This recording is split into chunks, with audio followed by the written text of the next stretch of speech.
वगैरह का ऐसे एग्जांपल दे सकते हैं? अच्छा, हाई कल्चर में हम ब्रांड्स वगैरह का ले सकते हैं। Okay, so that is a very interesting question.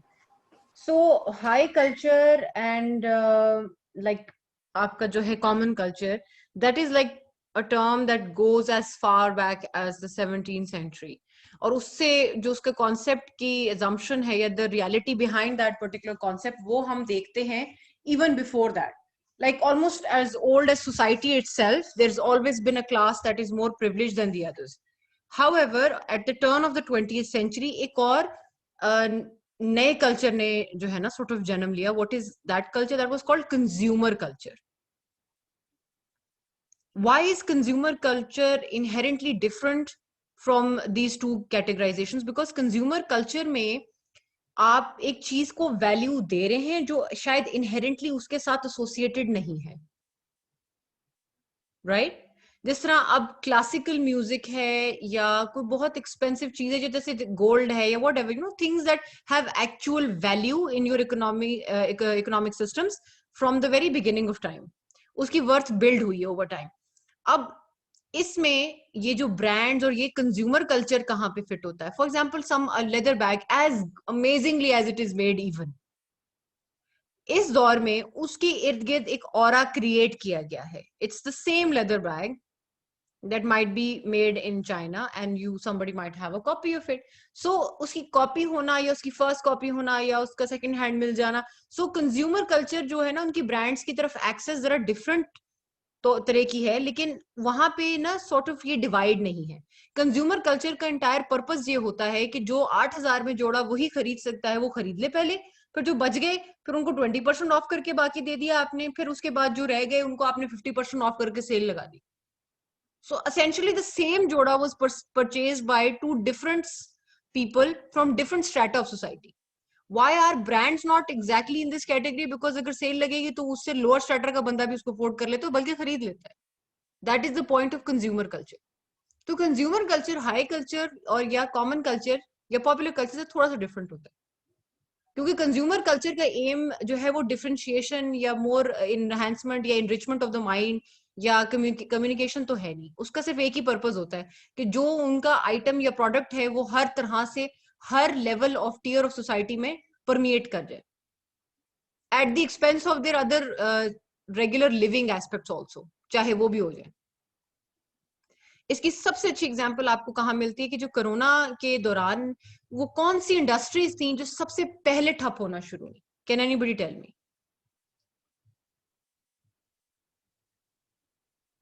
Restaurants वगैरह और जो लग्जरी सारा जो है, फॉर एग्जांपल पार्क्स हो गए या आई एम सिनेमा। सॉरी, आपकी आवाज क्लियर नहीं आ रही। व्हाट डिड यू से?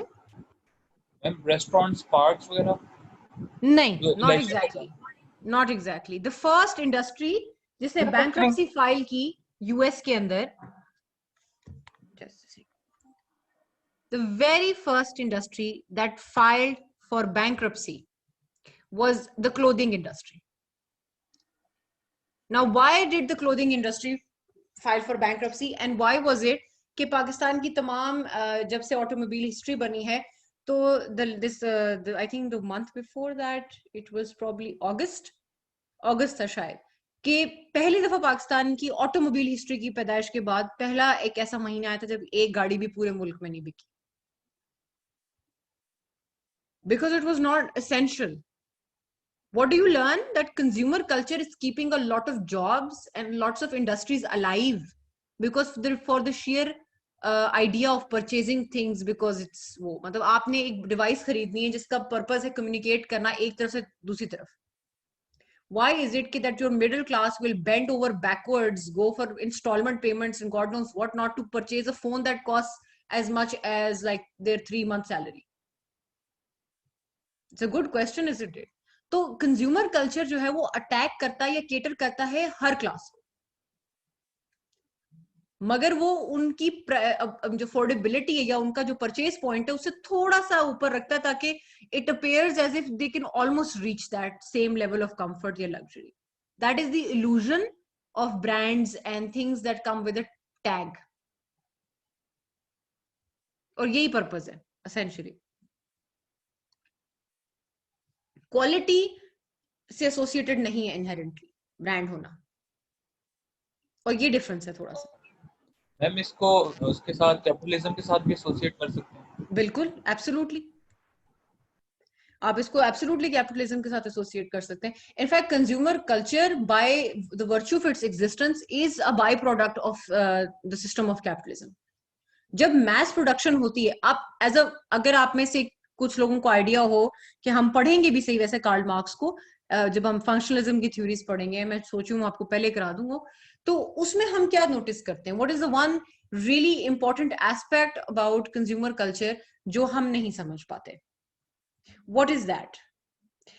आप ये देखें कि कैपिटलिज्म का सिस्टम जब इन प्लेस होता है तो you are essentially, you are the labour, you are the class that is going to, you're the proletariat and you are going to participate in the labor aspect of this economy. आप labour हैं। अब वो जो उबर rich है ना, उनका physical labour उसमें लग रहा है ना कोई और एस्पेक्ट लग रहा है, you are essentially working day and night so that you can purchase the same thing that you created from that salary. तो इसमें इनहेरेंट फायदा किसका है? मैन्युफैक्चरर का। और मैन्युफैक्चर का सिर्फ एक गोल है, प्रॉफिट मैक्सिमाइजेशन। वो जिस तरह मर्जी आए, जिस मर्जी कॉस्ट पे आए, विच इज वाई ये जो आपका इनविजिबल हैंड वाली इकोनॉमी का जो कॉन्सेप्ट है ना, कि आई डोंट नो कि आप सारों ने रखी हुई है इंटरनेशनल रिलेशंस या पॉलिटिकल साइंस यहाँ पे स्टूडेंट्स, लेट्स, ताकि मैं कोई रेफरेंस दूं तो मुझे आइडिया हो कि किसको किस लेवल तक एक्सप्लेन करना है। Anybody who has not kept, तो वो इस वक्त बोल सकते हैं। जी मिस, मैंने नहीं रखी, मैं अकाउंटिंग एंड फाइनेंस एक्चुअली ले रहा हूँ। अच्छा, अकाउंटिंग एंड फाइनेंस, ऑलराइट। सो लिए इनविजिबल है है, लेकिन अभी तक स्टार्ट नहीं किया। अच्छा अभी तक स्टार्ट नहीं किया, ओके। सो आईआर के अंदर एक कॉन्सेप्ट है जिसको कहते हैं the invisible hand. This was a concept given by बहुत जो can say founding father of international relations, कहते हैं द वेल्थ ऑफ नेशंस के नाम से किताब थी, उसमें ये पहली दफा ये बात आई थी। इनविजिबल हैंड से मुराद ये होता है कि जी इकोनॉमी को अगर उसके हाल पे छोड़ दिया जाए तो लोग एक दूसरे के लिए नहीं, अपनी जाती सेल्फिशनेस की वजह से कोई ना कोई तरीका निकाल लेंगे कि इकोनॉमी अच्छी तरीके से चलना शुरू हो जाए। कहते हैं कि जो आउटसाइड फोर्सेस अगर इम्पैक्ट ना करें, that's a purely capitalist system. और जिसको कहते हैं कि market finds its way to function, कि जो प्योरली कंपेटिटिव मार्केट होती है वो कोई रास्ता निकाल लेती है फंक्शन करने की। और उसको कहते हैं कि कोई इनविजिबल हैंड या इनविजिबल फोर्स है ऐसी कि डायरेक्ट के प्राइसेस ऊपर जाती हैं, प्राइसेस नीचे आ जाती हैं, मार्केट स्टेबिलिटी की तरफ मूव करती है ऑटोमेटिकली अगर उसके हाल पे छोड़ दिया जाए। This is true for an ideal market, but हमें ये पता है कि आइडियल मार्केट तो एग्जिस्ट ही कोई नहीं करती, क्योंकि जो एक बंदा मैन्युफैक्चरिंग प्रोसेस कंट्रोल कर रहा होगा तो वो तो यही चाहेगा ना कि प्राइस ऊपर ही रहे, नीचे तो नहीं आने की कोशिश करेगा, वो कभी भी नहीं चाहेगा कि नीचे आए प्राइस। सो इस कल्चर को प्रोपोगेट करने में आपके जो बड़े जो थर्ड वर्ल्ड कंट्रीज है ना, खासतौर पर उनका बड़ा हाथ है। क्यों हाथ है? बिकॉज दे सेल, आप समझें कि आप गन्ना बेचेंगे तो वो सस्ता बिकेगा, रिफाइंड शुगर महंगी बिकेगी। तो अगर आप थर्ड वर्ल्ड कंट्रीज जो बेच रहे हैं वो रॉ मटेरियल है जिसकी प्राइस कम होती है, और जो फाइनल प्रोडक्ट आपको वही कंट्रीज लो प्राइस में आपसे खरीद के महंगा करके आप ही को बेच रहे हैं इंपोर्ट्स की शक्ल में, तो फायदा तो उसमें इनहेरेंटली अमीर मुल्क का हो रहा है। That is one of the major tragedies of Pakistan as a country, कि हम एक कंज्यूमर बेस्ड सोसाइटी हैं जिसकी वजह से हमारी इंपोर्ट्स बहुत ज्यादा हैं, हमारे पास फिनिश प्रोडक्ट्स नहीं है, हमारे पास रॉ मटेरियल है।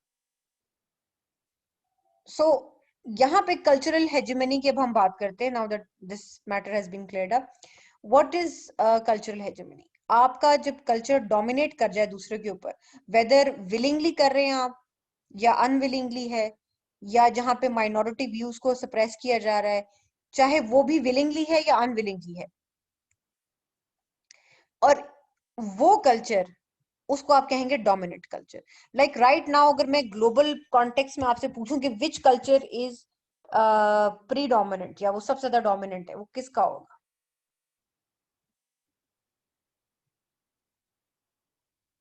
That's a question. Anybody wants to participate? Western culture या north American culture? Okay, that is a very broad term, North America. You have to be very specific. American culture. American culture, there we go. Now, the reason why American culture stands out more than anything else is because despite being, अगर आप waste में बात करें तो भी कौन सा country pop out करता है, वेस्ट में भी अगर आप स्पेसिफाई हो नॉर्थ अमेरिका, फिर भी कौन सा country pop, let's see, west में तो और भी यूरोपियन ममालिक भी आ जाते हैं आपके बहुत सारे। एक जमाना था back in the turn of the century, आपकी जो अर्ली 18th सेंचुरी में, इवन 17 में भी, the Britain Empire or the British Empire, there was this saying that the sun will never set, the sun never sets on the British Empire. That is how much of the world they had colonized and controlled. उस जमाने में British culture, British philosophy, British science, British language, British dress code, everything was extremely popular. And that was a form of dominant culture, और वो अब जहां जाते थे वो अपनी वेरिएशंस को साथ लेके जाते थे और उसको इम्पोज करते थे, चाहे वो उनका लीगल सिस्टम है, चाहे वो उनका कल्चर है, चाहे वो उनकी लैंग्वेज है। आपका अभी तक कोर्स सेटअप जो है वो ब्रिटिश इंग्लिश की लाइन पे हुआ हुआ है, आपका लीगल सिस्टम अभी तक ब्रिटिश लीगल सिस्टम के ऊपर बेस करता है, इवन इंडिया का भी।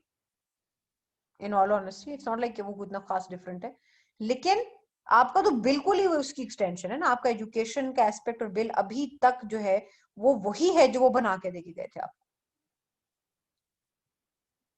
That is how difficult it was for you to disengage from a dominant culture.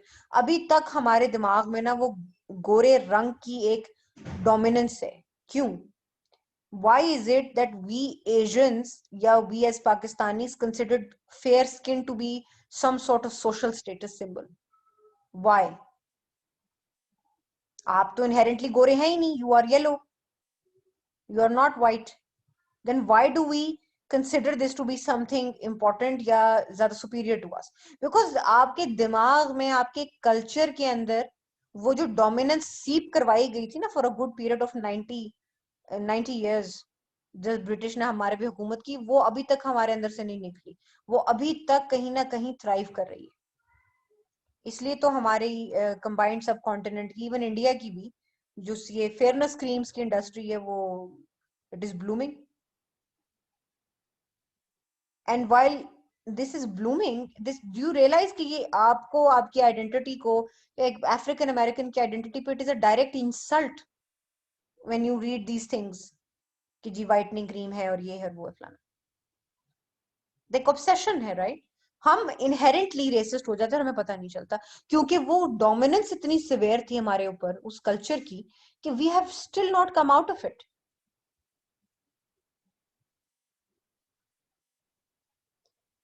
और डोमिनेंट कल्चर जो है जब वो आप पे इम्पोज हो जाए इस हद तक कि नाउ आपका अपना, आपकी अपनी आइडियोलॉजी और आपका अपना कल्चर जो है वो सेकंड क्लास स्टेटस पे चला गया है कि उसकी कोई औकात नहीं, उसकी कोई वैल्यू नहीं है, आपकी रिलीजन की कोई वैल्यू नहीं, everything that you do is less important. So इसको कहते हैं कल्चरल हेजेमनी। हेजेमन से मुराद होता है सुपीरियर या समथिंग दैट टेक्स कंट्रोल। अब this was given, this idea was given by Anton Gramsci. Gramsci was an Italian philosopher and sociologist. He wrote during the time of Mussolini.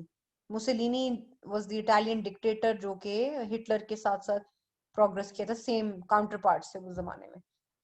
तो he talked about this कि जो minorities होती हैं countries की, जब वो specifically target होने लग जाएं तो दैट इज अ सिंबल और a sign of cultural hegemony. Moving on, let's try and wind this up today. Okay, so these are 3 key terms related to culture. Taboo. Taboo को समझने के लिए आप लोगों के लिए ये समझना बहुत जरूरी है कि taboo is an extreme form of thinking, कि कुछ चीजें ऐसी हैं जिसको लेके आपकी कलेक्टिव सोसाइटी का जो रिएक्शन है, बल्कि शायद ग्लोबल सोसाइटी का जो रिएक्शन है वो इतना सिवियर है कि उसके ऊपर कम से कम इन रिसेंट हिस्ट्री माइंडसेट या टाइम जोन में कोई चेंजेस नहीं आने वाले। For example, it is taboo to marry a child, it is taboo to have any kind of relationship with a child. It's called pedophilia. It is a punishable crime. उसकी बड़ी severe सजाएं तकरीबन हर मुल्क में. So what does that tell you कि ये एक ऐसी चीज है जो आप as a culture आप नहीं accept कर सकते. वो इतनी severe है और इतनी मतलब by and large उससे के against आपको मिल जाएंगी चीजें कि इसके बारे में सोचना या practice करना जो है वो सिर्फ criminal ही हो सकता है. फिर हम आते हैं multiculturalism. Multiculturalism या multicultural approach रखना, it means that you have an open mind and that you take all cultures as they are without any racial, ethnic and national linguistic background और उसके बगैर किसी लेंस के थ्रू या filter के through या अपने कल्चर के फिल्टर के थ्रू जब आप मल्टीकल्चरल अप्रोच रखते हैं, you try to understand the every culture in its own context. यानी कि आप उसको ये नहीं कोशिश करते कि जी मैं तो ये कर रहा हूँ तो वो तो जाहिल है और वो तो ये करते हैं, वो तो बड़े गंदे हैं, वो ये करते हैं, you know with things that happen. फिर आप उनके कॉन्टेक्स्ट में चीजों को समझने की कोशिश करते हैं. मल्टीकल्चरल अप्रोच होना से मुराद ये है कि आप अपने बायसेस से बियॉन्ड जाके किसी कल्चर को समझने की कोशिश करते हैं, इवन इन सिनेरियोज जब इट्स नॉट वेरी इजी. बहुत सारी प्रैक्टिसेस ऐसी हैं हमारी जो वेस्ट हजम नहीं कर सकता, बहुत सारी प्रैक्टिसेस वेस्ट की हैं जो हम हजम नहीं कर सकते. सो ये कल्चरल एक जो है गैप है, there is a divide. So how do you overcome it? By having a multicultural approach. फिर है term important, it's called moral holiday. अच्छा, अब किसी ने, I wonder if all of you guys have seen this one movie. It's called The Purge. किसी ने देखी हुई है आप में से? देखी हुई है, ठीक है. तो The Purge अगर आप लोग देखेंगे ना तो आपको मॉरल हॉलिडे का कॉन्सेप्ट समझ में आ जाए. मॉरल हॉलिडे से मुराद ऐसी है कि जैसे बहुत कोई ऐसे नॉर्म्स हैं, सोसाइटी के रूल्स हैं जो कुछ अरसे के लिए वायलेट करना ओके समझा जाता है. That's called a moral holiday. इसकी इंस्टेंसेस हमें कहीं नहीं मिलती, ऑलमोस्ट नॉन एग्जिस्टेंट है ऐसी सिचुएशन. लेकिन कुछ कल्चर्स में there are certain practices that have been going on for a while और उनको बड़ा जो ना सॉर्ट ऑफ प्रैक्टिस किया जाता था और समझाया जाता था और ये किया जाता था कि जी एक दिन पूरे साल में ऐसा होगा कि when this would be allowed. So that's called a moral holiday. अब ये जिस फिल्म का मैंने जिक्र किया है द पर्ज, इसके अंदर एक कॉन्सेप्ट होता है कि क्राइम को कंट्रोल करने के लिए somewhere in the near future या व्हाटएवर या मॉडर्न टाइम्स में यूएस के अंदर जो है एक पार्टी आ जाती है जो ये इंट्रोड्यूस कराती है कि जी पूरे साल में एक दिन होगा, उस दिन हर तरह का क्राइम जो है वो लीगल होगा, किसी को पनिश नहीं किया जाएगा फॉर 24 आवर्स. तो जो मर्जी आप करें उस दिन, मर्डर करें, कत्लो गारत करें, चोरियां करें, डकैतियां करें, जो मर्जी करें, पर सिर्फ उसे एक दिन करें. So what is this? What is the concept behind this? उसका कॉन्सेप्ट ये है कि उस एक दिन की सैंक्शन की वजह से जो क्राइम है वो पूरा ईयर जीरो हो गया. It's a fictional concept, but that defines the idea behind a moral holiday. अब हम आगे आते हैं. Elements of cultural change. Okay. Ma'am जी जी. मैम एक तो मैं टैबू जरा एक बार रिपीट कर दीजिएगा, और दूसरा मॉरल हॉलीडेज में जो आपने बताया कि क्राइम जीरो हो गए, वो कैसे? वो एक दिन अलाउ करने की वजह से? जी बिल्कुल. This is actually a very proven fact कि अगर कोई चीज लीगल कर दी जाए तो उसकी काम में जो है ना वो रिडक्शन आ जाती है. आपको पता है कि इस दुनिया में, पूरी दुनिया में जहाँ पे ड्रग यूजेज के ऊपर इतने लॉज हैं, ये वो हैं, the one country which has a zero, almost like बिल्कुल ही negligible उनके ड्रग अब्यूज के इश्यूज हैं, वो कौन सा मुल्क है? कोई बता सकता है? Anybody who has an idea कि पूरी दुनिया में जो है उसके अंदर सबसे स्ट्रेंज ड्रग पॉलिसी किस मुल्क की है? एम्स्टर्डम की? ना, नॉट एम्स्टर्डम. जमैका? नो. एक कंट्री है जिसका, नहीं नहीं, मैक्सिको में किधर से? नहीं जी, मैक्सिको में तो, Mexico is like a centre Exactly. Sorry. So basically, what is the one country that has legalized drug usage? वहां पे ड्रग्स हर तरह के लीगल है. That's Portugal. And that is the one country which has almost zero overdosage death और almost मतलब negligible उनका जो है ना drug abuse problem है ही नहीं, वहां पे लीगल है. So clearly this मैम कौन drastic सा policy, है रिपीट? Portugal, पुर्तगाल जिसको कहते हैं.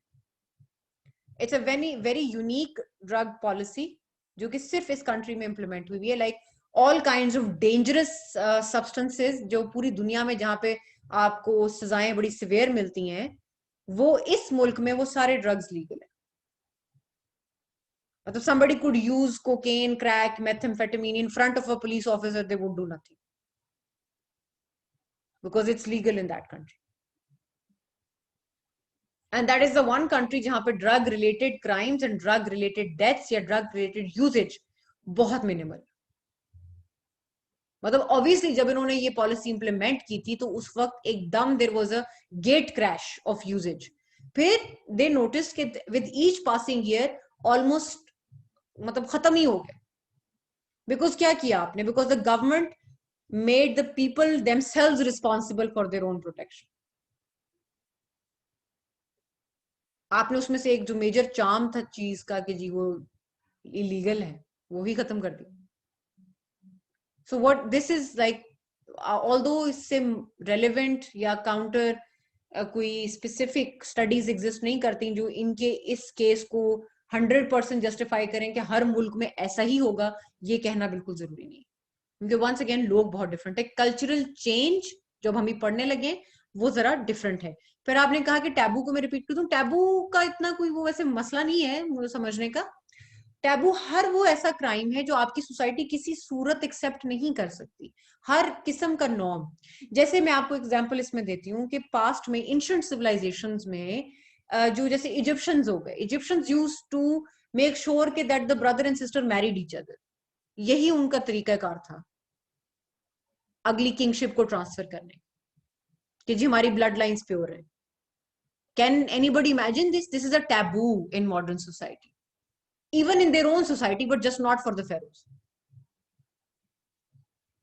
So हर कोई भी ऐसा ऐसा आइडिया या ऐसी चीज जो कि इस हद तक आप कोई सोसाइटी जो है ना उसको कबूल नहीं करेगी, that's called a taboo. जैसे पीडोफिलिया को कभी कोई सोसाइटी एक्सेप्ट नहीं करेगी. So that is the important aspect to understand here कि ये बहुत rigid situation या condition है that is not really applicable for most things. फिर इसके अलावा हम बात कर रहे थे elements of culture change. अच्छा, what is cultural change? जी I'm sorry to interrupt you again. जी मिस, जी ये मॉरल हॉलीडेज तो एक पर्टिकुलर टाइम पीरियड के लिए ऐसा है ना कि कोई भी ऐसी चीज अलाउ कर दी जाती है. जो आपने पोर्चुगल की एग्जांपल दी है वो जी तो जी उन्होंने थ्रू आउट लीगल किया हुआ है ना. तो हाँ मैं ये जी पूछना चाह रहा था कि जो कुछ टाइम पीरियड के लिए, कुछ मॉरल हॉलीडे कुछ दिनों के लिए अगर वो कुछ अलाउ कर जी देते हैं जी तो जी उसका पूरे जी. साल पे कैसे इम्पैक्ट पड़ जाता है? मिस, ये थोड़ा अच्छा सा. ये अच्छा वो तो देखिए ना, तो ना आपको एग्जांपल देने के लिए बताया था मैं. That's a movie, I didn't say it was a definition of reality.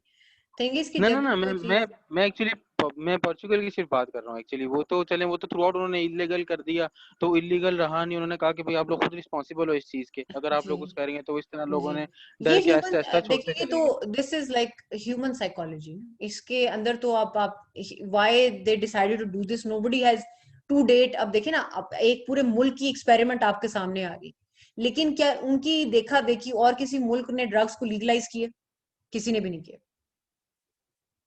What does that tell you? That tells you कि it was such a risky decision और इसके रिजल्ट्स आर सो अनप्रिडिक्टेबल कि देयर इज नो गारंटी कि हर सूरत पोर्टुगल वाला ही result मिलेगा. तो इस चीज को देखते हुए किसी कंट्री ने इसको इस तरह से अडॉप्ट नहीं किया जिस तरह पोर्टुगल ने किया था. पोर्टुगल का जिमिस तो वर्स इनिशियली जी जिमिस तो इनिशियली पोर्चुगल को तो बहुत ज्यादा नुकसान हुआ होगा ना इस चीज का. उसका उनका तो पहले वो ही तो बहुत बड़ा बाद में नुकसान लेटर, हुआ. एग्जैक्टली वो उनका लेटर नहीं ऑन जाके फिर उनको थोड़ा सा इसकी ना, रिजल्ट अच्छे आए होंगे. नहीं नहीं, not necessarily. Actually Portugal had one of the harshest laws regarding drug abuse anywhere. They had, लेकिन साथ ही they were a country with a severe drug problem. So this was their way of handling the situation. मसला तो उनका पहले से भी बहुत बुरा ही चल रहा था. But they opted for a solution that worked for them. It has worked for them. ये तो हम कह ही नहीं सकते कि नहीं, वो उनकी रेशो बिल्कुल ही जीरो हो गई. एंड इससे मिलता जुलता डिसीजन यूएस ने भी लिया है. उन्होंने वीड को लीगलाइज कर दिया. अब उनकी कोई पता नहीं कितने $1 बिलियन की वो इंडस्ट्री बन गई. वहां से मेडिसिन भी बनाने लग गए हैं. वो उनके रिक्रिएशनल यूजेज को भी उन्होंने जो है वो क्लियर कर दिए. वीड जो है वो कनाडा में भी लीगलाइज हो गई, मोस्ट ऑफ नॉर्थ अमेरिका के अंदर. फिर उससे relevant crime has gone down immediately. So I mean there seems to be something happening है. मतलब कि अगर आप, जिन लोगों ने यूज करना उन्होंने फिर भी करना है, चाहे आप उसको इलीगल करें या लीगल करें. जिन्होंने नहीं करना उन्होंने फिर भी नहीं करना. But by eliminating that tag over it, उन्होंने एक कल्चरल चेंज लाने की कोशिश की. किसी भी जगह पे जब भी कोई बदलाव आता है, किसी भी मुल्क में कोई चेंज आता है, तो इमीडिएटली चेंज से रेलेवेंट चीज को ह्यूमन बीइंग सस्पिशियसली देखते हैं. जब पाकिस्तान के अंदर पहली दफा सुई गैस के कनेक्शंस लग रहे थे, डू यू बिलीव दिस कि देयर वर द ओगरा और ये जो आपके एसएनजीपीएल के जितने भी वो ये जो कंपनीज थी बन रही थी पहली पहली नई नई, they were begging people to get the gas connection. Nobody wanted to do it. They didn't trust it. They said कि तो हम घर में बम लगा रहे हैं. जब नया नया आया था गैस का सिस्टम अवेलेबल होना लोगों को, तो nobody wanted to get it done. They were afraid of it कि ये तो गैस की पाइपलाइन घर में डाल देंगे, ये तो यहाँ पे आग लग गई, खुदा ना खास्ता, ये तो बम है और ये है वो है. But today, can you think about a house where there is no gas? So this is called change, cultural change. एक चीज आपके कल्चर में फौरी एक्सेप्ट ना की जा रही हो, उसका ये मतलब नहीं है कि आज से 50, 20 या 40 साल बाद भी नहीं होगा. और ये हर थ्रू आउट कल्चर्स में, पूरी दुनिया में ये एवोल्यूशन आती है. कल्चरल चेंज के 4 फेजेस होते हैं या 4 तरीके होते हैं. एक होती है जी टेक्नोलॉजी, कि अशिया की जोर पे बदलाव या चेंज आ जाए. Now how does that happen? जैसे टेक्नोलॉजी की आपके पास बहुत एक रेलेवेंट एग्जांपल है हमारे पास, कि कितनी सारी ऐसी चीजें होंगी जिनको लेके हम ओपन माइंडेड नहीं है. लेट्स, इसमें vitro fertilisation is one option. How many of you या how many people that don't have children are comfortable with thinking about vitro fertilisation या सरोगेसी या आर्टिफिशियल इंसेमिनेशन? ये वो टेक्निक्स हैं जो अब साइंस ने याद कर ली हैं to help couples that are incapable of having a child. बहुत सारे रास्ते निकाल दें. सो अब इसके अंदर कोई डायरेक्ट आपकी रिलीजियस वो नहीं है, लेकिन people are still not comfortable towards such a decision. ऐसे ही है ना, कितने ही कपल्स इस चीज के बारे में सोचेंगे कि जी vitro fertilisation, they will be uncomfortable with the idea because आपकी सोसाइटी में अभी वो ये टेक्नोलॉजी इतनी मेन स्ट्रीम नहीं हुई. कोई भी चेंज जब आता है, despite India being such an unsafe country for women, you would find a lot of many women driving scooters and bikes in that country than you do in Pakistan. अगर कोई खातून आपको बाइक पे नजर आएगी तो आपको अजीब लगेगा. हालांकि है क्या, it is just a vehicle, essentially एक व्हीकल ही है ना जो आप चला रहे हैं. उसका आपके जेंडर से कोई ताल्लुक होना नहीं चाहिए, लेकिन क्योंकि आपके कल्चर में ये चीज है कि जी खवातीन ये नहीं चलाती, तो आपने अज्यूम कर लिया कि उनको चलाना चाहिए भी नहीं. So this is how culture is change या इवॉल्व ओवर टाइम, कि कोई एक एक्शन लिया जाता है. अब बहुत सारे इसके इर्द गिर्द एलिमेंट्स हैं ऐसे. मैं आपको इसमें एक और एग्जांपल देती हूँ बड़ी इंटरेस्टिंग, कि there is this one really aged woman in Gujarat in India who is a sharpshooter. In fact, she teaches other women how to shoot. She's won countless medals and she's really old. She's something in her 90s, I think. She's a grandmother from a village. So imagine what her village would think about her. कि मतलब ये ये क्या कर रही है, वो नहीं उनसे हजम हो रहा होगा, because it's something so different from what they used to, कि वो चेंज लाने के लिए, रिमेम्बर चेंज जब भी आता है तो वो पूरी सोसाइटी में उसको आने में देर लगती है, लेकिन जो इनिशियल चेंज आता है वो यूजुअली बहुत ड्रास्टिक या ड्रामेटिक ही होता है। फिर आहिस्ता आहिस्ता वो बाकी सोसाइटी उस चेंज को एक्सेप्ट कर लेती है या एब्जॉर्ब कर लेती है। सबसे पहला तो है जी टेक्नोलॉजी, जिसके अंदर आपके पास मेजर एग्जांपल्स है social media, internet, cellular technology. ये वो 3 पीसेस ऑफ टेक्नोलॉजी हैं, या इंफॉर्मेशन टेक्नोलॉजी के होने से जो कल्चरल चेंजेस आए हैं, इंफॉर्मेशन का एक्सचेंज अब होता है, वैसा इससे पिछली किसी डेकेड में नहीं देखा गया। फिर आते हैं हम जी कल्चरल डिफ्यूजन की तरफ, कि जब मटेरियल और सिंबॉलिक कल्चर जो है वो एक जगह से दूसरी जगह मूव करना शुरू कर दे आसानी से, इसको कहते हैं कल्चरल डिफ्यूजन। आपके माशरे में जीन्स पहनना, जीन्स वो कहां से आया, where did that fashion come from? आपके तो इनहेरेंट कल्चर में जीन्स का कोई ना तो मौजूदगी थी ना प्रेजेंस थी, but it came from the west. अब it is such a popular idea कि denim was, do you realise कि कितना यहाँ पे चेंज है, कि denim was associated with workers जो कोल माइंस में काम करते थे, because it kept them cool. It is a material that was associated with गुर्बत। अभी आप जाएं लीवाइस की एक जीन आपको शायद 8 से 10 हजार के दरमियान में मिलेगी, वो भी शायद सेल पे। तो what happened there, culture changed, उसके साथ एसोसिएटेड सिंबोलॉजी चेंज्ड, और उसका स्प्रेड हो गया। ये वो फैब्रिक था जिसको सही गुर्बत की निशानी समझा जाता था, and now it is something else entirely. तो बहुत सारी चीजें हैं इसमें। फैशन एक बहुत बड़ी एग्जांपल है इस कल्चरल चेंज वाले एलिमेंट के अंदर, और मेजर सिंबल्स हैं। फॉर एग्जांपल आप लोगों की जुबान में या आप लोगों का मीडिया का जो यूजेज है या एक्सेस है, that's mostly American.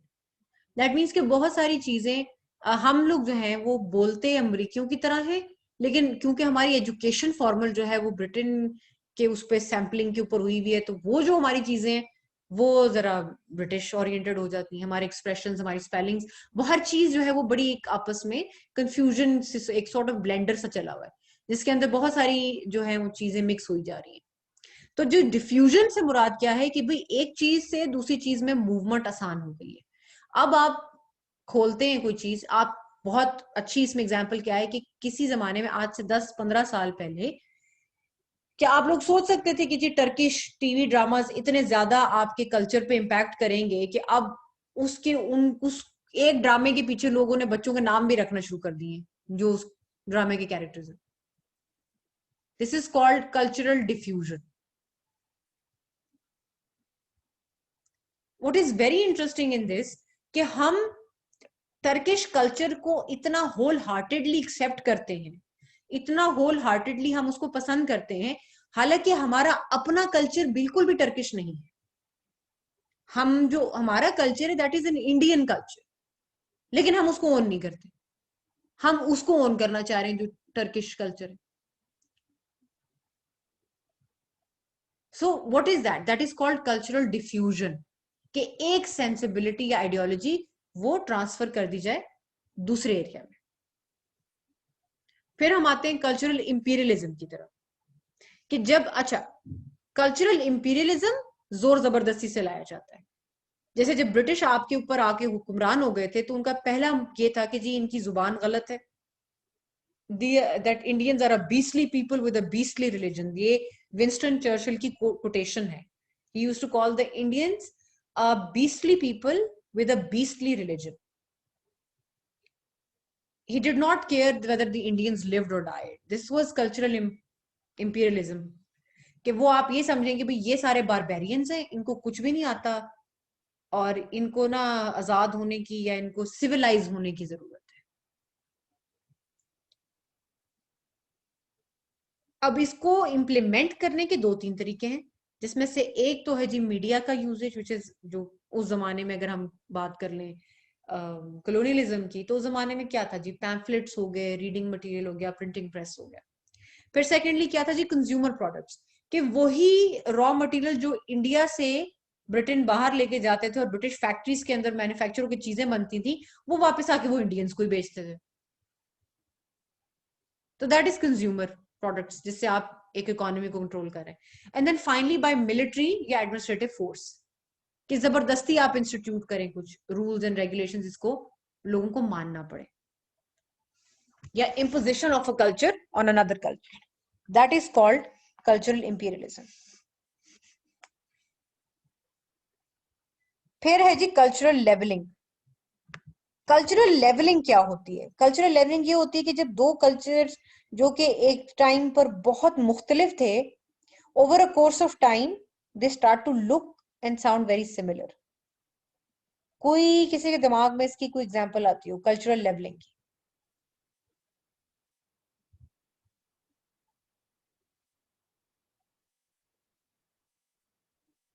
Anybody wants to share such a example जहां पे दो कल्चर जो इंक्रीजिंगली डिफरेंट थे वो अचानक से सिमिलर होना शुरू हो जाए? मैम अगर अमेरिका की एग्जांपल ली जाए तो जो द नेटिव्स थे, जो रेड इंडियंस थे, मैम इंक्रीजिंगली अगर अभी देखा जाए करंट सिनेरियो में, तो they like more American than they are Indians. Interesting. लेकिन अभी भी मैम बहुत सारे, जी जी बोले बोले, क्या चीज? मैम माइग्रेंट्स का भी कह सकते हैं, जो लोग कहीं से माइग्रेट करके आते हैं फिर वो दूसरे कल्चर में आ जाते हैं, उनके कल्चर लेना शुरू कर देते हैं और वहाँ के जो मकामी लोग होते हैं वो उनका कल्चर अपनाना शुरू कर देते हैं अगर उनको पसंद आता है। Exactly, excellent. इसकी सब कल्चरल लेवलिंग की सबसे वाजे और क्लियर एग्जाम्पल जो है वो है माइग्रेशन पैटर्न्स। आप नोटिस करेंगे कि आई एम श्योर आप में से कई लोग होंगे जिनके बहुत सारे रिलेटिव्स जो हैं वो इधर अब्रॉड रहते हैं, right?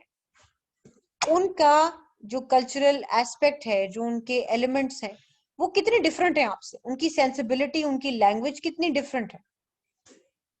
I am sure when you guys witness that, तो क्या नोटिस करते हैं आप कि वो आप जैसे ही हैं, वो दिखते आपकी तरह हैं, उनके स्किन टोन आपकी तरह है, they are your relatives, but when it comes to language and sensibility वो आपसे बहुत मामलों में बहुत ज्यादा डिफरेंट है। Why?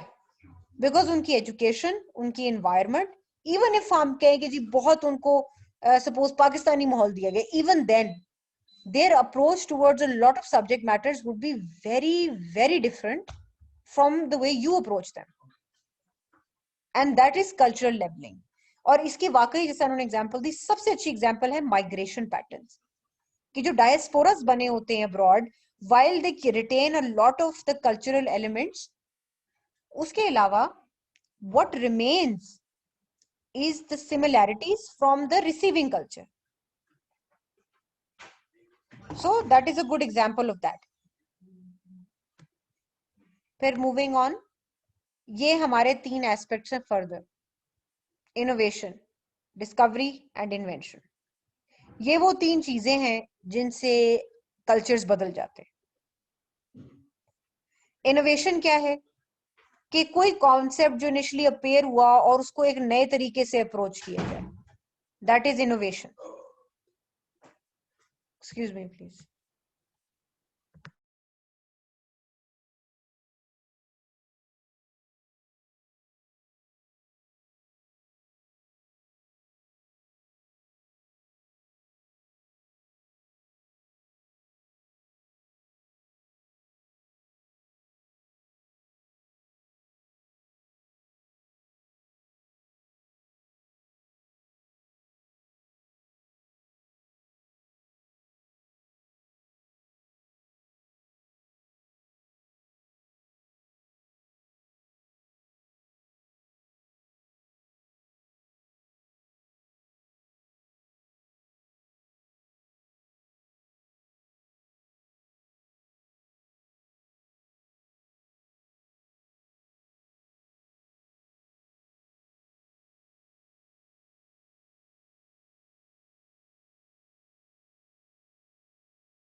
Ji, so basically innovation से क्या मुराद होती है, कोई ऐसा कॉन्सेप्ट जो प्री एग्जिस्टिंग हो और उसको एक नए तरीके से देखा जाए जिसके बाद कल्चरल चेंज पैदा हो जाए। इसमें चीजों को देखने के नए तरीके होते हैं। फॉर एग्जांपल लैंड नेविगेशन एक अरसा दराज तक जो है वो इस अजम्पशन के साथ की जाती रही कि जो शिप्स हैं वो बिल्कुल एज पे नहीं जा सकती बिकॉज अर्थ फ्लैट है। अर्थ फ्लैट है तो एक एज आएगी और वहां से शिप गिर जाएगी नीचे। बहुत अरसा ये अजम्पशन थी, तो नेविगेशन जो थी वो लैंड टू लैंड की जाती थी। फिर फाइनली जब few explorers took the time and they ventured further, तो वो फिर जाके जिसमें फिर आपके पास क्रिस्टोफर कोलंबस की एक एग्जांपल है कि स्पेनिश जो सेलर्स थे और जो स्पेनियर्ड्स थे उन्होंने बहुत ज्यादा सी नेविगेशन को एक्सपैंड किया। तो this was an innovation in sea voyages जिसकी वजह से होल नोन वर्ल्ड की मैपिंग स्टार्ट हुई and many of these western civilisations finally reached different pieces of continent जहां पे बाकी जो लोकलाइज पॉपुलेशन थी वो अनटच थी। सो एक इनोवेशन थी, उससे कल्चरल चेंज आया। अब ये जो लोग थे, ये जो वेस्टर्न लोग थे, जब इन्होंने पहली दफा बहुत सारे एरियाज के अंदर जाके नेविगेशन करना शुरू की, तो what happened, they learned about spices, they learned about different elements, silk trade खुल गया और बहुत सारी ऐसी प्रोडक्ट्स जो अभी तक वेस्ट में नहीं आई थी उसका आइडिया उन लोगों को होना शुरू हो गया। सो कल्चरल चेंज में इनोवेशन टॉप पे इसलिए होता है बिकॉज दैट मीन्स कि जो एग्जिस्टिंग टेक्नोलॉजी है उसको इवॉल्व करके कोई नई डायरेक्शन दी जाए। And then the next comes discoveries, जिसके अंदर जैसे कि यहाँ पे मेंशन भी है, आपने डिस्कवर कर ली कुछ चीज के, जैसे बहुत सारे साइंटिस्ट ऐसे गुजरे हैं जिन्होंने पहली दफा ये बताया कि जी अर्थ जो है वो फ्लैट नहीं है, इट इज राउंड या elliptical, that it is not being it is sun is not revolving around the earth but is the earth is revolving around the sun। तो ये सारी जो जो नई नई लर्निंग या इंफॉर्मेशन आती गई सोसाइटी के अंदर, तो उससे सोसाइटी बहुत चेंज हुई। So discoveries change society on a great level. Christopher Columbus discovered America. Just imagine if that man had not discovered that piece of land. Life would have been so different today. And then इतने सारे जो है वो population जो है आपकी Mizo American की, वो बेचारे बच जाते, उनकी इतनी क्लियर कट जेनोसाइडल टेंडेंसीज ना होती, could something very different would have happened. So discoveries change the course of history, they change the course of cultural evolution.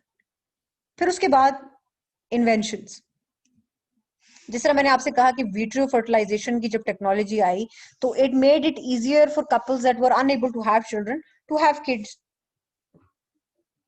फिर इंडस्ट्रियल रेवोल्यूशन या प्रिंटिंग प्रेस की जब इजाद हुई तो what happened, information became common place.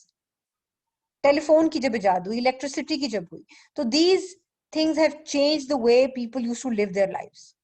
So this makes cultural change inevitable. Inventions can make them inevitable. और सबसे बड़ी एग्जांपल जो मैंने आप लोगों को सबसे पहले दी थी वो that was obviously the internet, और जिसको .com रेवोल्यूशन कहते हैं। सो इस इन्वेंशन से आप देखेंगे डिस्टेंसेस कितने बढ़ गए और कम भी हो गए at the same time. So that is one particular example of that.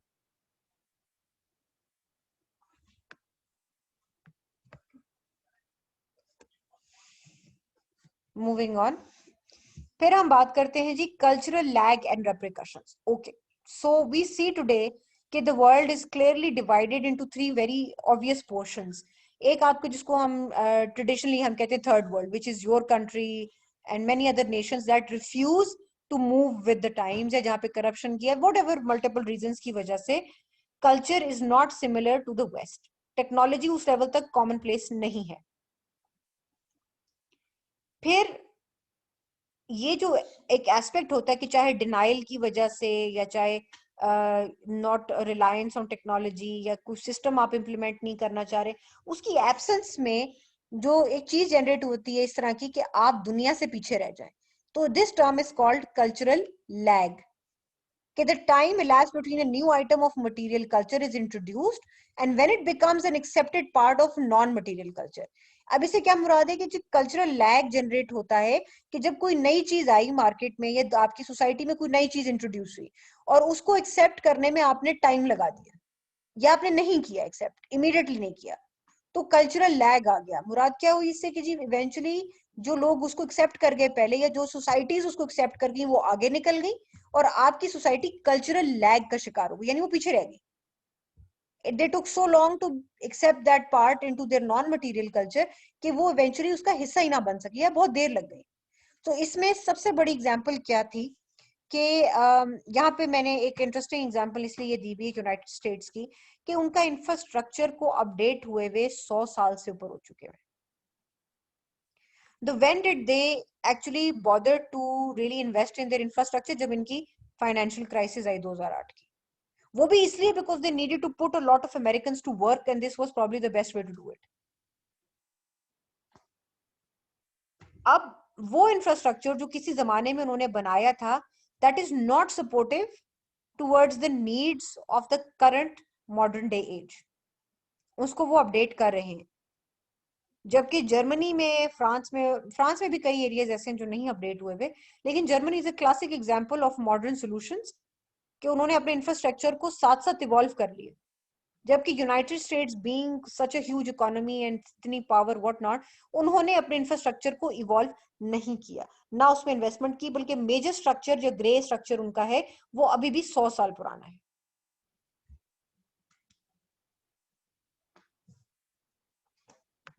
सो ये होता है एक ग्राफ। ये जो मैं नोट्स अब आपको ये प्रोवाइड करूंगी, मुझे किसी ने मांगे भी थे अभी पिछले दिनों, I have not been able to, because जो प्रीवियस क्लास है दे अभी तक बहुत सारी चीजें उन्होंने ना डाउनलोड नहीं की हैं, तो my apologies for that.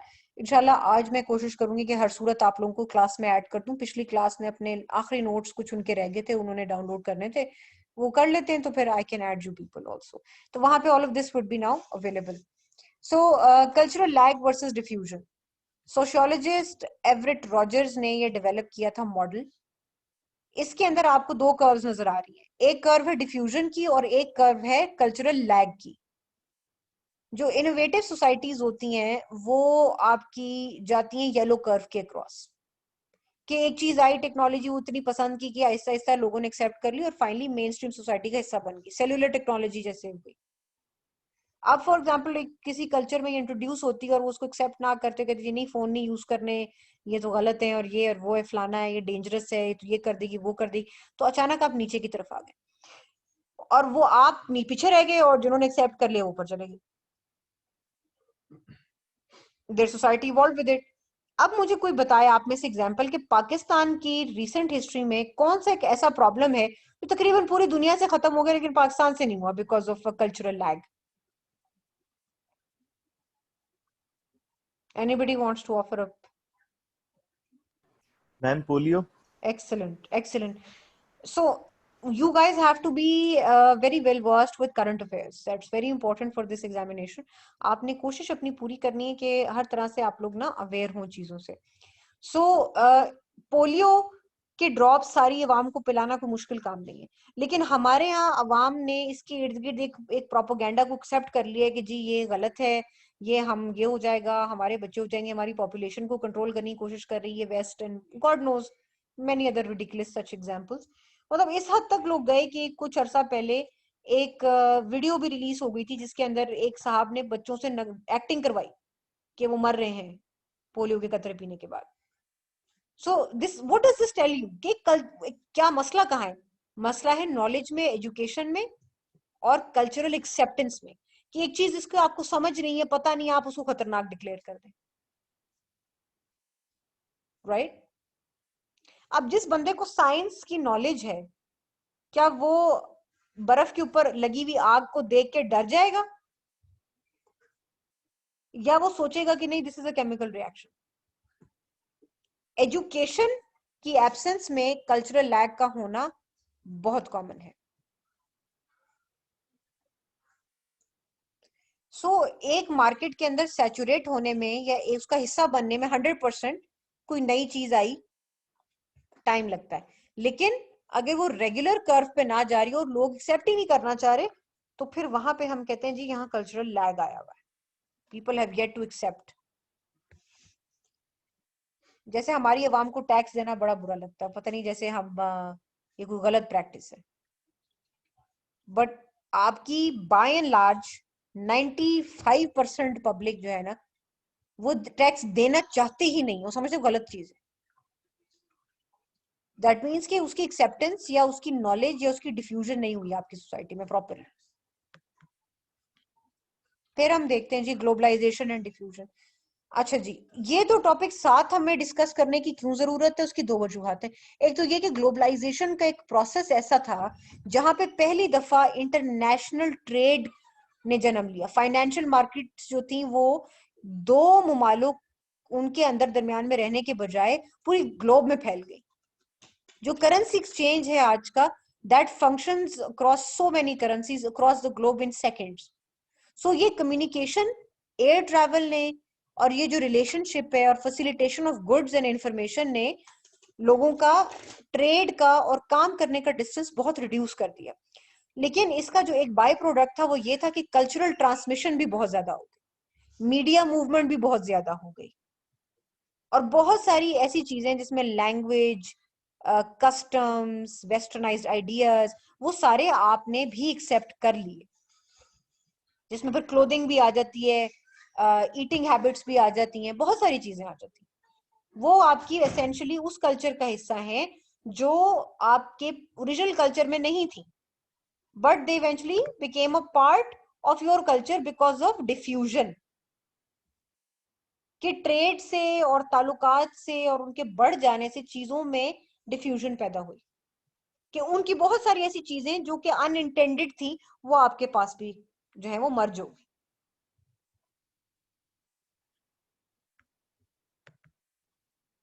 Okay, सो जैसे कि मैंने शुरू में बात की थी कि हम 3 पर्सपेक्टिव्स के थ्रू पूरी इस कोर्स को पढ़ेंगे।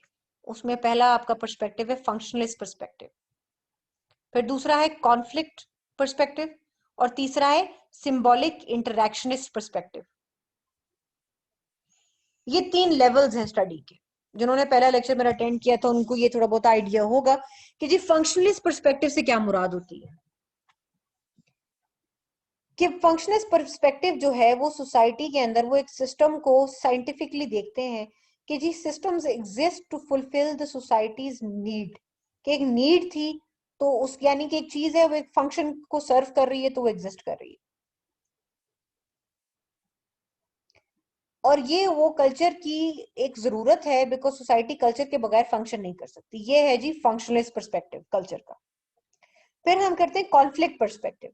कॉन्फ्लिक्ट पर्सपेक्टिव से मुराद ये होगी कि जी कल्चर जो है वो अनइक्वल है, जैसे कि लोगों में दरमियान में डिविजन्स क्रिएट हुई हैं regarding gender, class, race, age, education, और वो वेरी करती है कि कल्चर की बुनियाद पे लोग जो हैं वो नुकसान पहुंचाते हैं या कॉन्फ्लिक्ट क्रिएट करते हैं between classes, between genders, between races and between different age groups.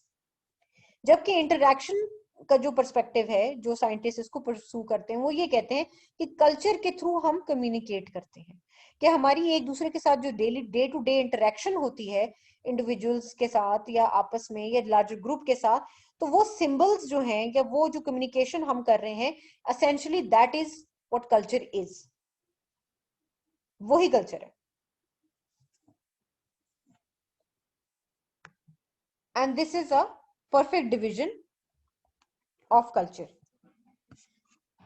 अच्छा, मैं आप लोगों को एडवाइस करूंगी कि इसको आप चाहें तो एज इट इज याद करिए इस टेबल को, ये आप लोगों को बहुत फायदा दे सकता है इन योर एग्जामिनेशन अगर कल्चर के हवाले से सवाल है, क्योंकि ज्यादातर कॉन्सेप्ट्स जो हमने पढ़े हैं और जो हम पढ़ेंगे वो इस एक मेन टॉपिक कोर्स से रिलेटेड है। ये अभी हमने जो खत्म किया है इसको आप रिगार्ड कर सकते हैं 40% of your course definitely. Okay, so any questions up till this point?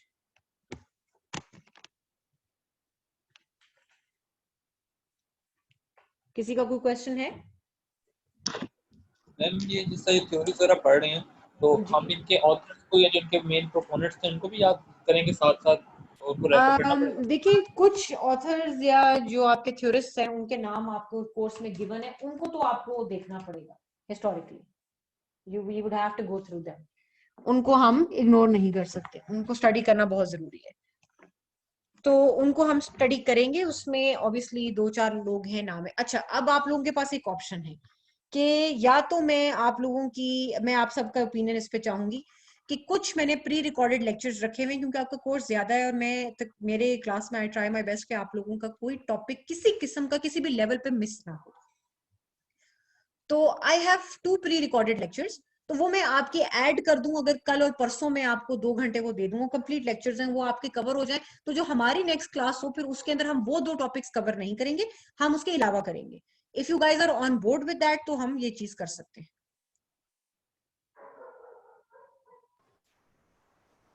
Ma'am कोई इशू नहीं है, जैसे आपको ठीक लगे।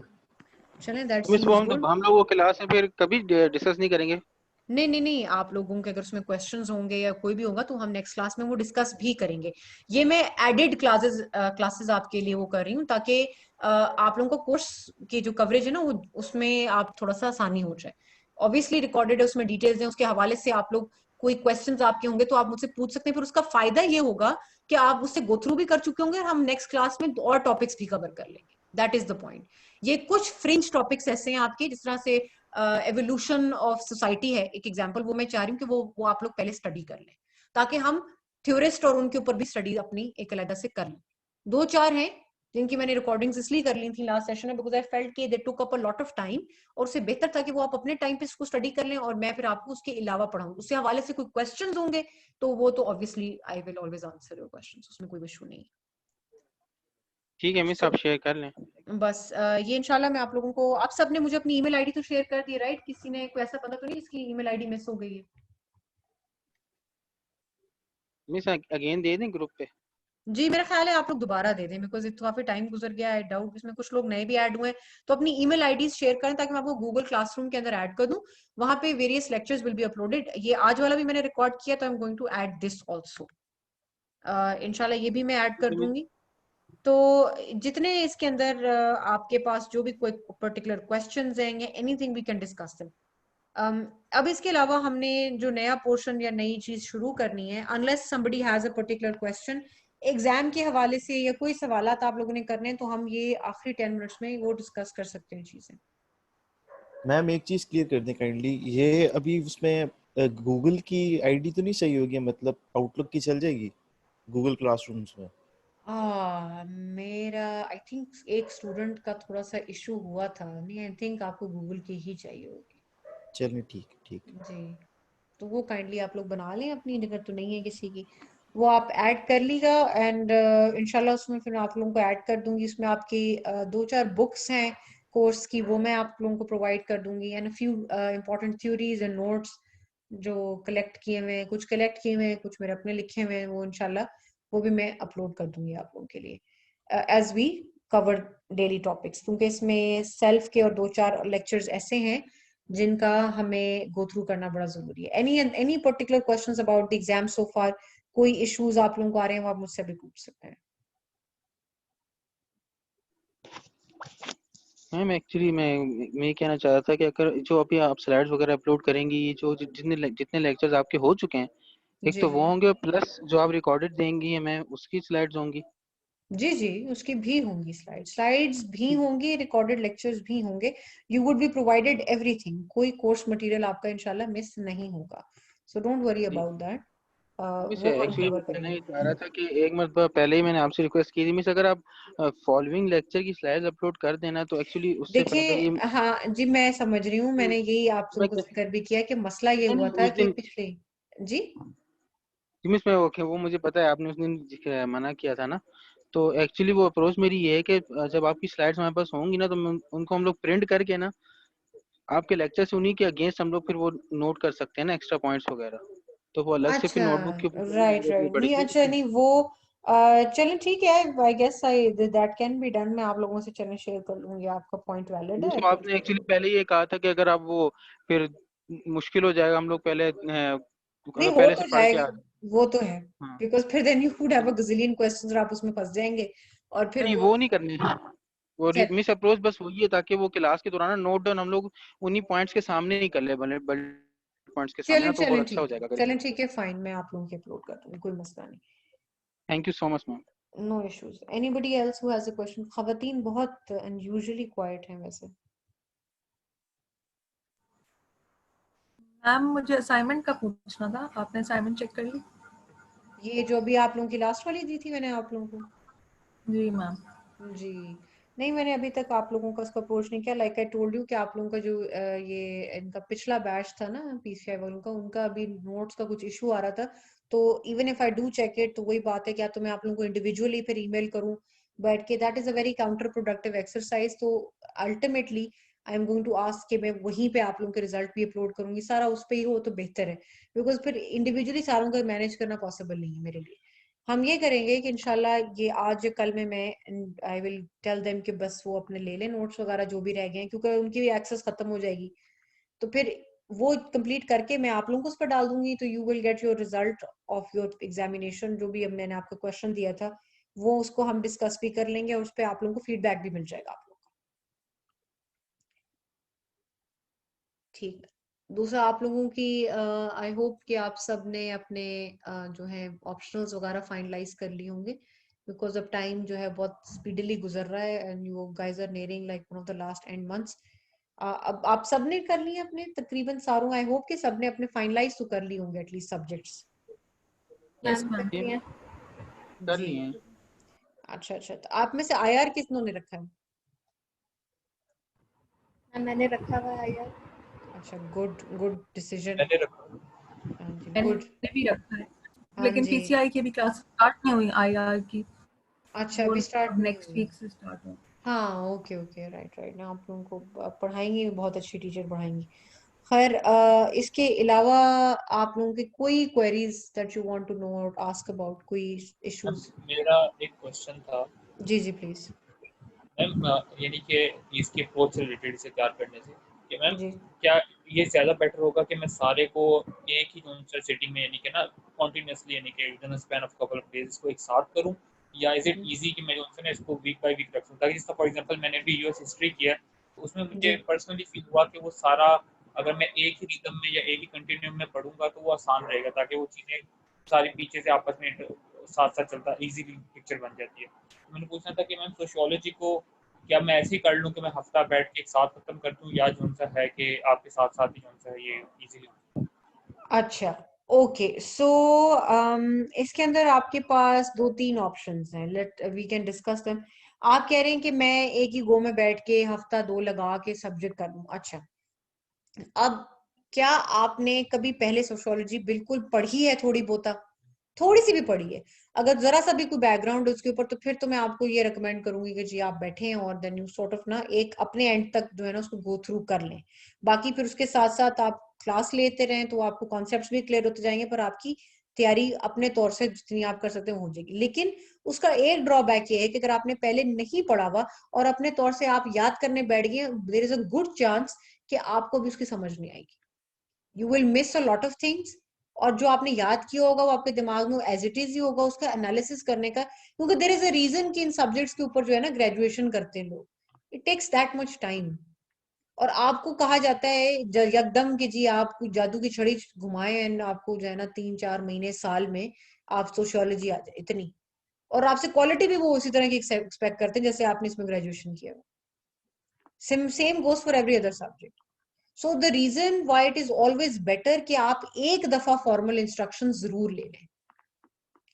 उसका फायदा ये होगा कि जब उसके बाद आप बैठेंगे ना, ये जो हफ्ता हफ्ता सब्जेक्ट पे लगाने का जो वो है ना कि 15 दिन में पढ़ लिया और हफ्ता में कर लिया और ये कर लिया, ये आप तब करें जब आपने एक दफा फॉर्मली किसी से पढ़ लिया है। सबसे बेहतर ऑप्शन ये है। अगर आपने पढ़ लिया, चाहे आपने खुद फॉर्मली उतना टाइम लगा लिया है, तो वो और अच्छी बात है। लेकिन अगर आप पढ़ रहे हैं किसी से, तो पहले let the course end and then you go through the exercise of finishing या winding up something on a week by week basis. फिर आपको वाकई इतना कम टाइम लगेगा, क्योंकि फिर आप एसेंशियली रिव्यू कर रहे होंगे और अपनी एक्स्ट्रा चीजें पढ़ रहे होंगे।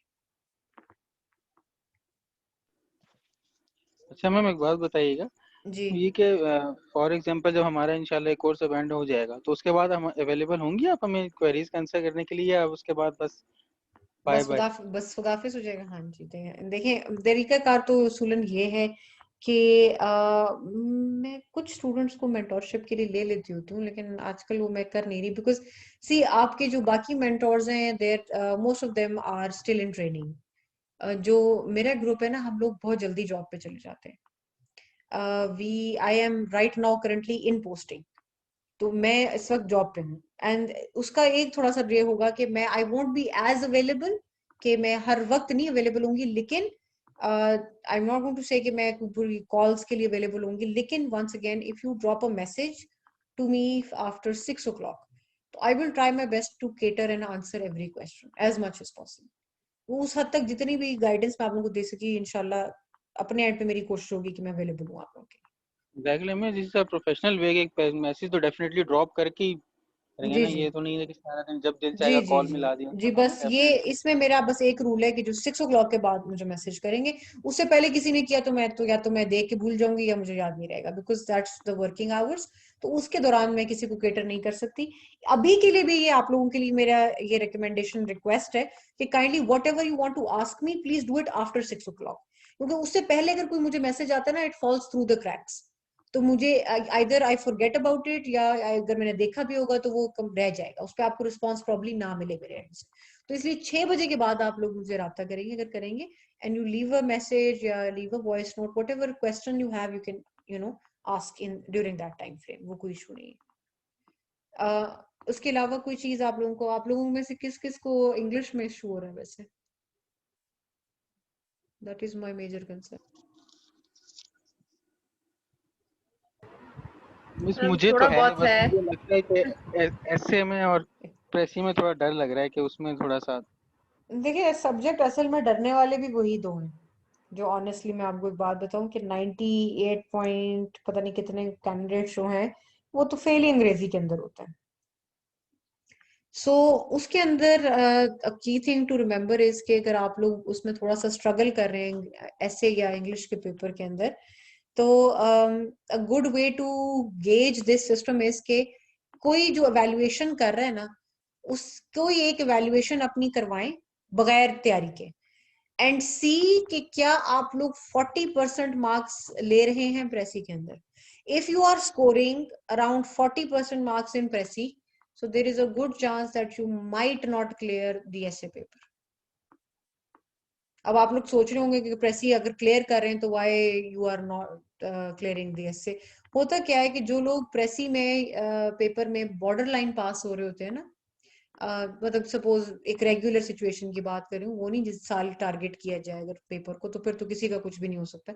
लेकिन रेगुलर हालात में ऐसे इज द टारगेटेड पेपर. जैसे जिस साल हम लोगों की एलोकेशन हुई थी, आई रिमेम्बर के उस साल स्पेसिफिकली इट वाज रिमार्केबल के 560 लोग कर गए थे रिटन क्लियर, बिकॉज उस साल ऐसे को नहीं टारगेट किया था इन्होंने. तो उस साल बहुत सारे बच्चे जो थे ना निकल गए थे, like 560 people clear the written exam, but ultimately allocation वही 280 या 50 की हुई थी.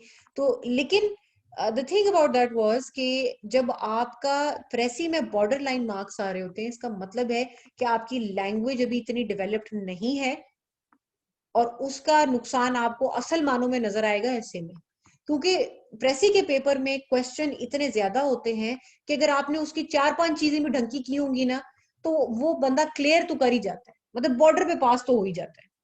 क्योंकि उसमें अगर आपने वोकैबुलरी थोड़ी बेहतर हो गई या कोई और हो गए या एमसीक्यूज ठीक हो गए, तो 20 नंबर तो वही हो गए ना आपके, अगर आपने एमसीक्यू सही कर लिए. तो you just have to get a few marks in every single portion of that exam. लेकिन ऐसे में वो बच्चे फेल इसलिए हो जाएंगे क्योंकि वहां पे टोटल जो है ना हैंड इन हैंड कंट्रोल जो है वो एग्जामिनर के हाथ में होगा. वो चाहे तो आपको 0 भी दे सकता है, आपकी लैंग्वेज से इरिटेट होके वो आपको 1 भी दे सकता है. बड़ी इंस्टेंसेस मौजूद हैं. कोई एक there was this one particular candidate who's also a journalist and a gold medalist. He got like 4 marks in essay. अंग्रेजी के जर्नलिस्ट थे. So it can really land you in trouble अगर आपका जो ग्रामेटिकल स्ट्रक्चर है वो ठीक नहीं है, अगर आपके सेंटेंसेस सही नहीं है. इसका सबसे अच्छा तरीका, खासतौर पे जो लोग मेरे साथ प्रेसी में नहीं है उनके लिए मैं ये कह देती हूँ कि वो ये कर सकते हैं कि अपनी ना न्यूज़पेपर रीडिंग को बहुत तरीके से लेके चले. Newspaper reading is going to really help you in improving your written expression. वैसे टाइम. जी जी प्लीज. तरीके से लेके चलने से क्या मुराद, आर्ट क्या है मिस एक्चुअली रीडिंग करने का, क्योंकि हम लोग ओपिनियन के पेज और एडिटोरियल तो चले रीड जी कर लेते हैं, जी लेकिन बिल्कुल। उसका कोई खास कोई तरीका भी देखिए पर्टिकुलर? उसके एक one way of doing this, एक और तरीका मैं आपको बता देती हूँ आपकी, जिससे लैंग्वेज एसिमिलेशन इंक्रीज हो जाएगी। वो ये है कि ऑब्वियसली किताबें तो अब मैं एकदम नहीं आपसे कह सकती ना कि somehow you guys magically come up with a methodology to read books that you have missed out on in the last 15-20 years, वो तो नहीं हो सकता। तो what can be done is कि आप एक ये काम करेंगे, जो एडिटोरियल का पेज है ना, जब आप पढ़ रहे हो तो उसके एक्सप्रेशंस को हाईलाइट करके ना उसकी प्रेसी बनाने की आदत डालें। जो एडिटोरियल्स है ना वो पढ़ें, और पहला ये काम करें कि जी उन्हीं की राइटिंग के उनको रिप्रोड्यूस करके उनकी प्रेसी बनाने की कोशिश करें। ये 15 से 20 मिनट की एक्सरसाइज है। कोई एक आधा कॉलम जो आपको बहुत अच्छा लगा उस दिन वो निकालें और उसकी 20-25 मिनट उस पर लगाएं, एंड देन यू नो उसकी प्रेसी बनाएं एंड उसके अच्छे एक्सप्रेशंस को नोट डाउन करें। ये आपकी टोटल नॉलेज में भी इसमें एनहांसमेंट होगी काफी। और दूसरा मीन्स तरीका, एडिटोरियल? जी जी एडिटोरियल। अच्छा, नोट ओपिनियन ना, एडिटोरियल्स वो जो छोटे छोटे कॉलम्स लिखे हुए होते हैं उनकी आप बात कर रहे हैं? वो छोटे तो नहीं होते, आई थिंक क्वाइट लेंथी, इतने छोटे तो नहीं नहीं, होते वो। एडिटोरियल तो नहीं नहीं नहीं नहीं नहीं नहीं, अच्छा मैं समझ गई आप क्या कह रहे हैं। नहीं वो ऑप एड्स होते हैं, ओपिनियन ऑप एड्स की बात जो करी ना, जो ओपिनियंस दिए होते हैं आपके ये जर्नलिस्ट की तरफ से या जो लोग एग्जैक्टली, अपने ओके ओके कॉन्ट्रीब्यूशन देते हैं उनकी बात करें, तो वो आप ठीक। निकालें और उसको पढ़ें एंड उनके जो है प्रेसिस बनाने की एक थोड़ी सी आदत डालें, that will really help you. And इसके अलावा ये हो सकता है कि इफ यू गाइस अगर, जी जी चलिए मैम आप बोलने पहले। मैं ये बात कर रही हूँ कि इसके अलावा दूसरा ये होता है, मैं अपनी हर क्लास को ये बताती हूँ कि the fastest way to develop an instinct for writing और लिसनिंग और लर्निंग, कि अगर आपको टीवी शोज देख रहे हैं ना, फॉर एग्जाम्पल, ये अब मत करिएगा प्लीज अपने साथ जुल्म के सब टीवी टीवी बंद और कमरा बंद और बस रोटी ऊपर आ रही है और रोटी नीचे जा रही है, मतलब ये वाला काम मत करिएगा अपने साथ। आप लोग जेल में नहीं चले गए, and trust me this is very counterproductive, please don't do this to yourselves. उसका ये होता है कि आप जो भी ब्रेक लेंगे, जैसे you are watching something, find a very good decent TV show, उसको सबटाइटल्स के साथ देखना शुरू करें। You would be very surprised how that helps you. उससे क्या होगा कि आप रीड भी कर रहे हैं and you are listening also. I can tell you guys such a show जो कि आपकी अंग्रेजी इंप्रूवमेंट में बड़ी हेल्प कर सकता है। It's called Downton Abbey. मैंने अपनी लास्ट क्लास को ये रिकमेंड किया था पिछले सेशन को। If you guys have the time, take out the time to watch this, क्योंकि जाहिर है रीडिंग जो है वो यू मस्ट अंडरस्टैंड कि after a very long period of time वो जाके ना वो it becomes into your vocabulary. वो एकदम आपकी किताबें पढ़ने से या एकदम फॉलो कर लेने से जो है ना, you are not going to pick up on the aspect या नुआंसेस ऑफ राइटिंग, वो एकदम नहीं आप पिकअप कर सकते, उसमें टाइम लगता है। तो जो फास्टेस्ट वे टू लर्न है वो, फिर आप अपने आप को बच्चा समझे छोटा जो नई नई जुबान सीख रहा है, तो what is the way that a child learns the language, of fastest way वो ये होता है कि वो सुनता है बच्चा और वो देखता है। तो ये दो चीजें हैं। तो when you turn on the subtitles of a particular TV show that you guys are watching, तो उसका एक एडवांटेज होगा कि आप देख भी रहे हैं, सुन भी रहे हैं, and how people are speaking to each other. अगर आपने अंग्रेजी इंप्रूव करनी है तो my advice would be to watching a British television series, that would really help. इस शो का मैं नेम रिपीट कीजिएगा जो आपने बताया अभी। मैं आपको मैसेज में इधर चैट में लिख देती हूँ आप लोगों के लिए। हम इससे एक लास्ट मैम क्वेश्चन था, मैं मैं कह रही थी कि ऐसे की अप्रोच। अच्छा ये मैंने लिख दिया है। अच्छा आप क्या पूछ रही थी, ऐसे की अप्रोच पूछ रही थी? मैम प्रेसी की तो आपके साथ लास्ट लिया था सेशन जी जी जी पीसीआई प्रेसी तो का, आप में, आई तो वाज थिंकिंग कि आप थी प्रेसी में, राइट। ऐसे का वैसे तो आई थॉट कि अगर आप उसके अंदर भी थी तो आई थिंक जारिया से बेहतर तो कोई है नहीं इसका, she is quite a legend actually, nobody has scored that much in ऐसे एवर। नहीं लेकिन मैम उन्होंने काफी अच्छा किया, लेकिन एक प्रैक्टिस के लिए मैं कह रही हूँ कि कैसे प्रैक्टिस करें प्रैक्टिस के अब लिए बाद मैं में आप उनका। लोगों को एक रिकमेंडेशन ये दे सकती हूँ कि आप ये करें कि make a habit of making a web, a thought web. Thought web समझते हैं, जो उसको ब्रेनस्टॉर्मिंग कहते हैं, कि आपने एक अपने ना पेपर में भी, I would advise all of you to do this. आप लोग फेल नहीं होंगे कम से कम, ये इसकी गारंटी मैं कर सकती हूँ कि जब आपको कोई सब्जेक्ट ना भी आता हो, बिल्कुल ना आता हो, पता ही नहीं आपको, मेरे साथ ये हुआ था कि जो मेरा 2018 का पेपर था, मुझे लगा था मैं ऐसे के पेपर में फेल हो जाऊंगी, I had no idea about the topic, मुझे बिल्कुल नहीं समझ आ रही थी कि मैं इसमें क्या लिखूं। तो उसका ये हुआ था कि मैंने I drew a thought web, इसको थॉट वेब कहते हैं या ब्रेनस्टॉर्मिंग कहते हैं, कि मैंने सेंटर सर्कल ड्रॉ किया एंड आई स्टार्टेड थिंकिंग कि इससे रेलेवेंट मेरे पास क्या इन्फॉर्मेशन है। अपने पेपर के एंड में उस एक बबल सा ड्रॉ करें और उसके साथ लाइनें बना बना के ना एक वेब सा बनाना शुरू करें of every single idea that comes to you. ठीक है, पॉइंट्स बनाए। There is this mathematical approach towards it कि आपके दिमाग में 25 पॉइंट होने चाहिए of different approaches on that topic. 25 point आपके पास आ गए, राइट? 25 पॉइंट्स आपने किसी तरह बना लिए, तो उसमें से आपके पास 5 मेन हेडिंग्स होंगी और बाकी जो है सारे वो आपने सब हेडिंग्स बनानी है। यानी कि एक मेन टॉपिक हो गया, 5 मेन टॉपिक्स आपने बना लिए, या चलो मैं कहता हूँ आपने 10 बना लिए, विच एवर, और 15 फिर उसके आपने छोटे छोटे उसके नीचे 2 सब हो गए या एक सब टॉपिक बना लिए, फर्दर बना लिए, और उसको आपने उस रफ में पहले ड्राफ्ट कर लिया है और एक वो आइडिया सा निकाल लिया, तो उसको ड्रॉ कर लिया। उसके बाद आपने ये आपके पास आ गए, तो आपके पास जितनी आपके दिमाग में उस वक्त जो बॉम्बार्डमेंट हो रही है आइडियाज की, उसको आपने एक वेब की शक्ल में निकाल लिया।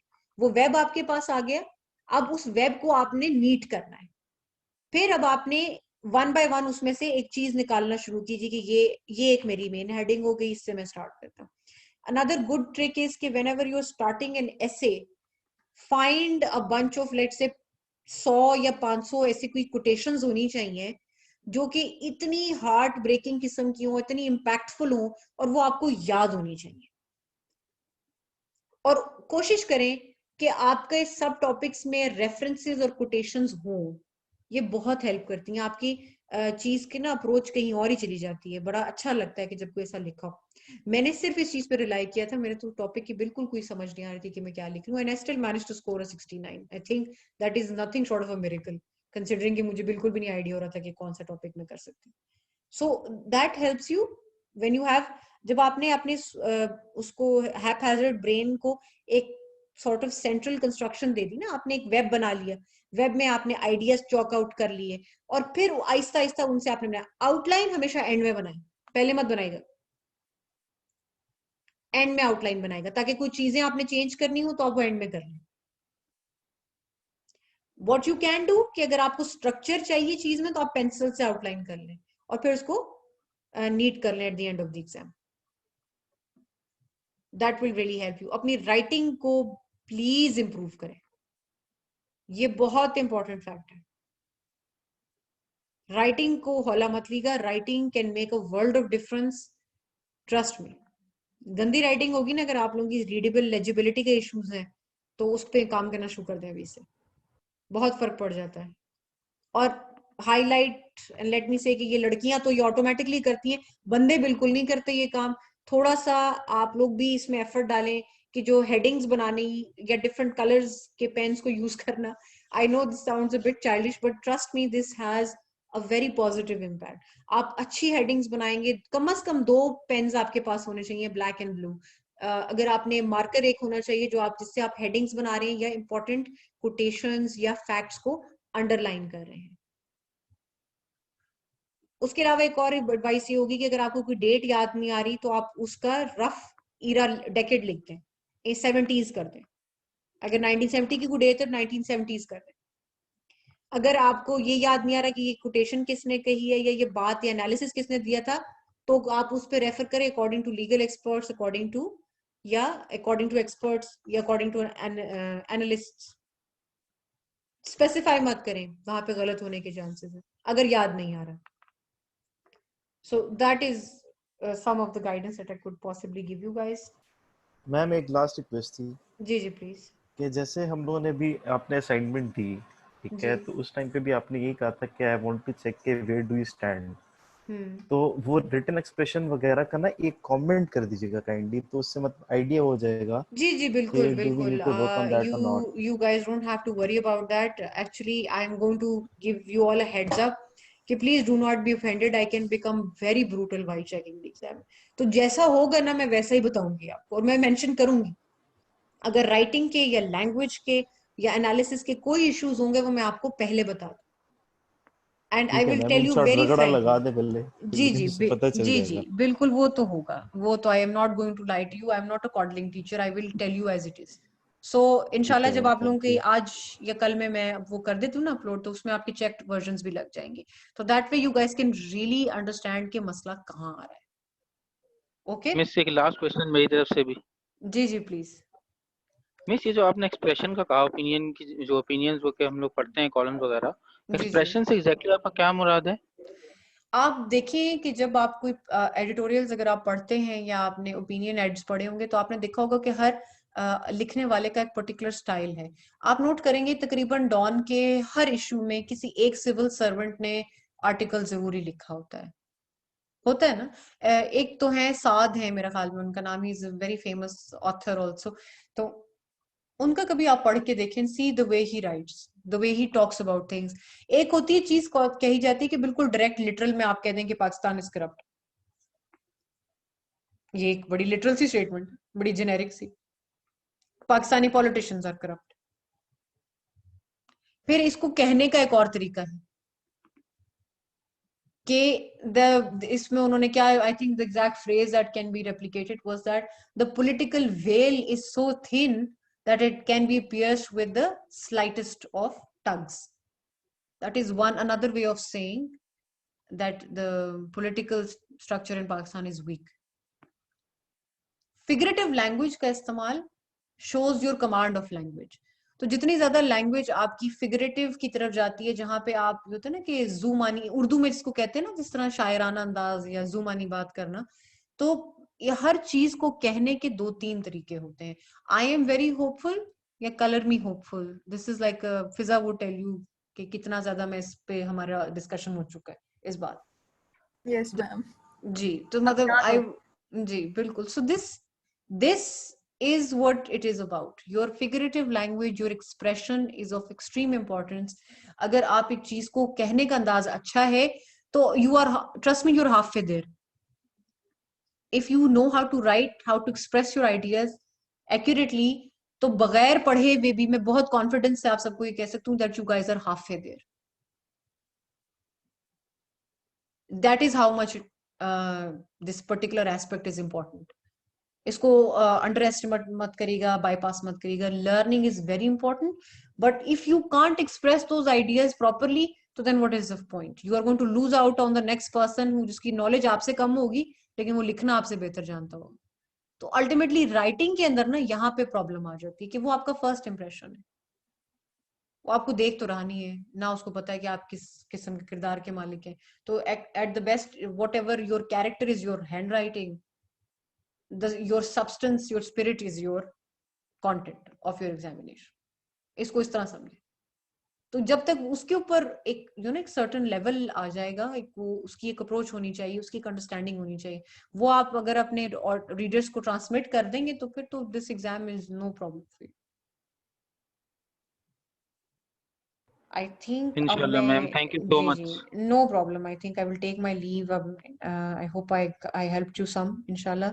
एंड नेक्स्ट अब हमारा जो लेक्चर होगा कल और परसों के लिए, मैं 2 रिकॉर्डिंग्स आप लोगों के लिए उसी पे अपलोड कर दूंगी. काइंडली दोबारा से अपने ना ईमेल आईडीज शेयर कर दीजिए. Thank you so much.